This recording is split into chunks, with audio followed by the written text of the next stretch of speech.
Dr. Lombardo here.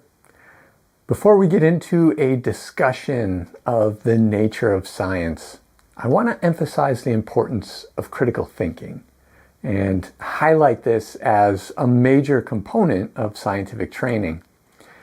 Even though as educators and advisors, we don't do it explicitly, there are no classes titled Critical Thinking 502, or at least none that I've seen.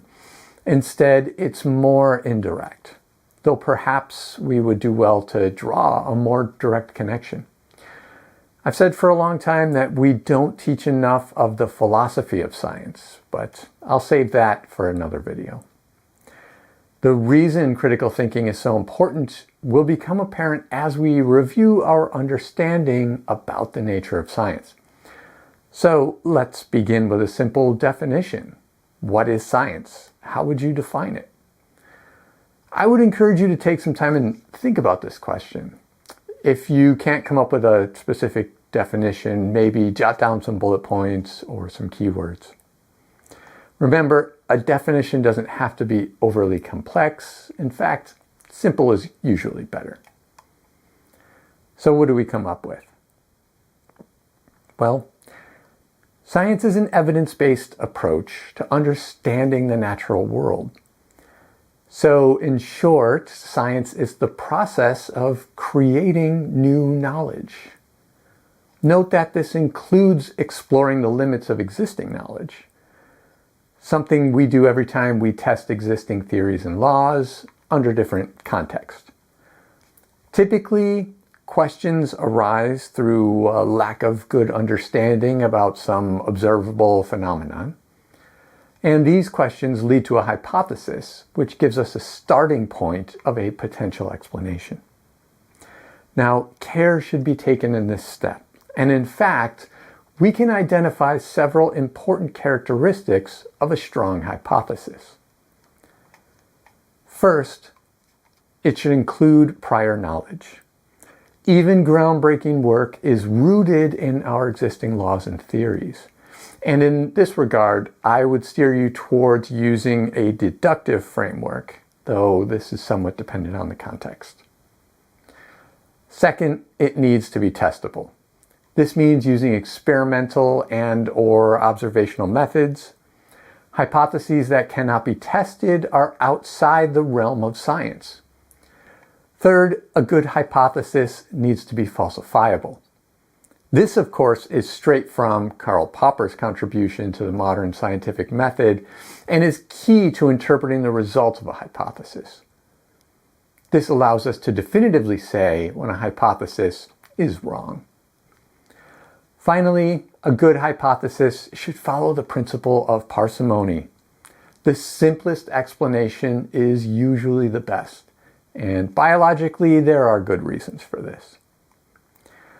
Let me throw in one other point here and say that clearly defining a set of alternative hypotheses is, in many instances, a better way to proceed.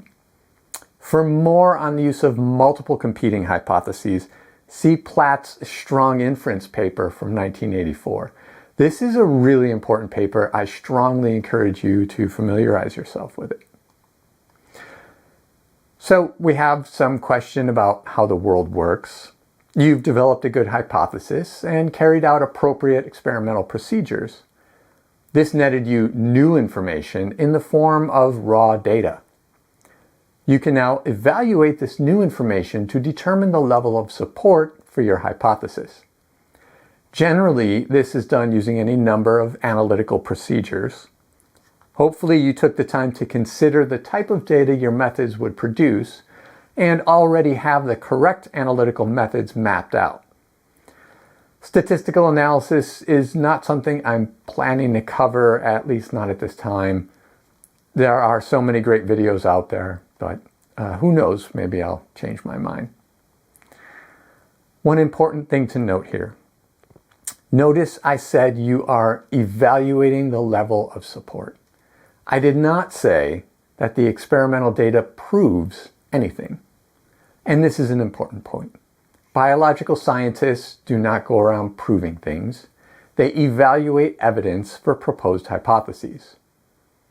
Sure, proofs exist in things like mathematics, but that's different from an experimental procedure where evidence is examined using statistical methods. It is precisely because of this point that critical thinking is so fundamentally important. Because there are no black and white answers, no proof, we must be able to evaluate all aspects of scientific discovery to determine how much support exists for any specific idea. When evaluating scientific information, follow the logic path.